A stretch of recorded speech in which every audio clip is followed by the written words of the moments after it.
Welcome to the demonstration of Tzunami Deployer. During this demonstration, we will perform a migration from file system to SharePoint 2010 using Tzunami Deployer. In this presentation, we will go over the three main steps of the migration process. First, we will load the source content from the FileShares to the Deployer project. Next, we will perform the virtual deployment along with all of its relevant configurations, and finally, we will commit our migration specifications to SharePoint 2010.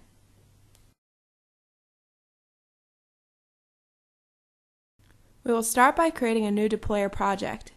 When we click on File, New, Deployer will create a new project for us to work on.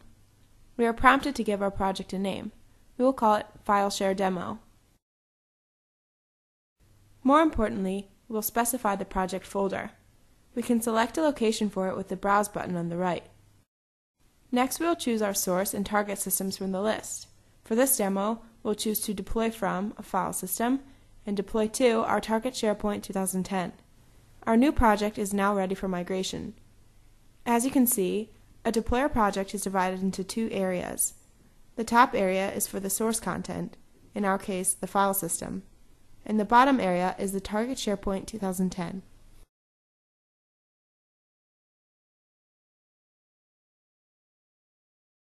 We'll now load the source data from our file system. This is done by right-clicking the source panel of the Deployer window and selecting Add File System Root from the drop-down menu. We'll now give our imported file system a name. We use the Browse button to select the root folder we wish to load into the project. When the Analyze Document Content option is selected, all of the file's contents will be analyzed and the metadata will be extracted from this analysis. For example, when a photograph is extracted from the file system, all of the photo's corresponding camera information will be extracted as well. In the next section, we can filter content that was created, modified, or accessed after a certain date. This option is usually helpful when we would like to perform an incremental migration. Deployer is now reading the content from the file system, analyzing the metadata, and loading it to the project. Once Deployer is done loading, we can explore the hierarchy of the file system and see the imported content along with all of the original versions and metadata. Since we chose to analyze content when loading the source, we can now view all the properties pertaining to our content. For example, the make and model of the camera and the orientation of the image. Similar to the look and feel of Windows Explorer view, Deployer displays the content from the source with a tree view on the left and with a list view on the right. This allows us to easily browse through our content and understand our content structure. In the Target panel of Deployer, we will load the data from our target SharePoint 2010. This is done by right-clicking in the Target area and selecting Connect to SharePoint. The connection wizard appears to guide us through the process of connecting to SharePoint and loading the content. When we click Next, we are required to specify the connection details. First, we will fill in our server address. This can be done by entering the server's name or IP address. To make sure you have the correct information, please consult with your system administrator. Next, we enter our credentials. The user connecting to SharePoint must have sufficient privileges in order for Deployer to write the changes to SharePoint. Please refer to our Tzunami Deployer user guide for more information regarding permissions. After the connection to the SharePoint server was made, we choose which web applications we would like to load into our project and click Next. We are now able to choose how we would like to load our SharePoint structure. It is recommended to load the minimum amount of content required for your specific migration project. First, we will decide how to handle sites. We can choose to load all the site collections, none of the site collections, or only load those we choose selectively. For this demonstration, we'll select the site collection named Demo. When the Read Subsites option is checked, Deployer will read all subsites under the site collection. Under the Content tab, we can choose whether or not we would like to read lists and items. We can select to read all the lists, only libraries, or neither. The same option applies for loading item versions. We can choose to read all the versions, only the latest version, or none of the versions. When no sites and no lists are selected, the loading process is expedited and we are able to reload any content from our SharePoint target panel at any time. For now, we'll load all the content. Under the Active Directory tab, we can select the domains we would like to read into the project. This enables Deployer to retrieve a list of all available users and groups. When we are satisfied with our structure, we click Next and Done, and Deployer begins reading the selected content into our Deployer project. Deployer is able to read all necessary content from the SharePoint server, including custom and global templates. As you can see, the hierarchy is displayed in a tree structure, and we can reload any items onto our project that were not previously selected during the connection. For example, we can right-click on another site that has not yet been loaded and select Reload Item. Now that both our source and target are loaded into our project, we begin our deploy phase and start performing our virtual migration. To deploy content from our source to our target, we can use several methods. The first and easiest of which is to drag and drop our selected content to the desired destination in the target. We'll select our entire root folder and drag it to our demo site collection. The Deploy wizard appears to guide you through the process of deploying the selected items to SharePoint. In the first step, we choose if we would like to deploy the files along with their security. Choosing to deploy the items without their security settings will make the deployment process faster. For the purposes of this demonstration, we will choose not to deploy security. We start by specifying the global settings. Here we can decide how Deployer will name files with duplicate file names. We can also choose the specific number of versions to be deployed.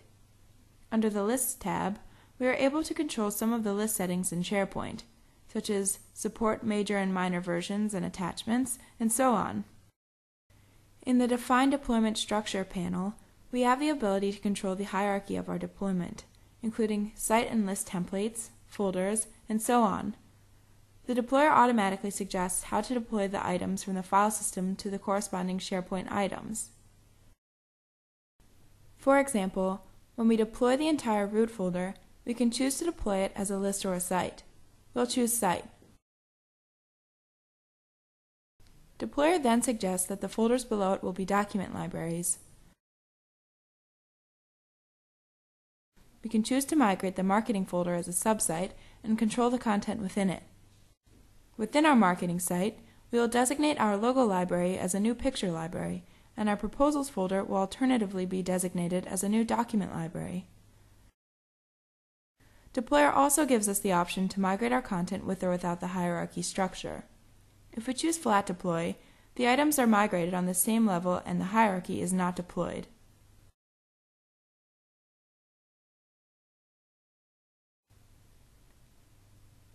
Now we will perform the property mapping step. On the left, Deployer displays a list of properties that exist in the documents from the file system. And on the right, we can view a list of properties that are available for us from the target SharePoint. Deployer automatically suggests some of the basic mappings. For example, we can see that properties such as the created property are already assigned to their corresponding property in the target. Deployer enables us to map any remaining properties according to our specifications. We select the property from the source list and the matching property from the target list and click Map.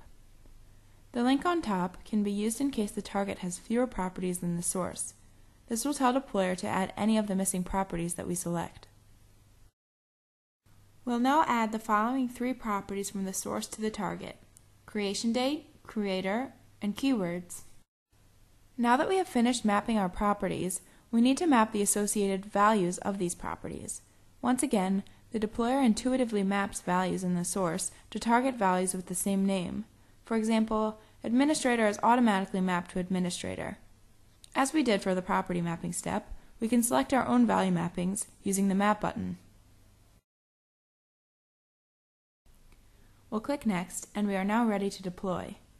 During this phase, Deployer applies all the deployment settings and mappings we have selected. When the deployment is finished, we can view the report and view any potentially problematic items. This allows us to make any modifications prior to the commit phase. Since we do not have any warnings, we will click Next and Done. We will now be able to take a look at the results of the deployment.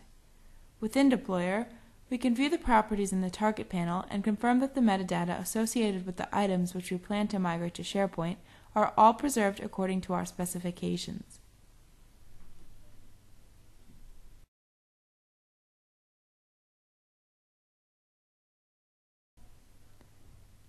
Now, assuming that we're satisfied with the migration, we'll commit the changes to SharePoint.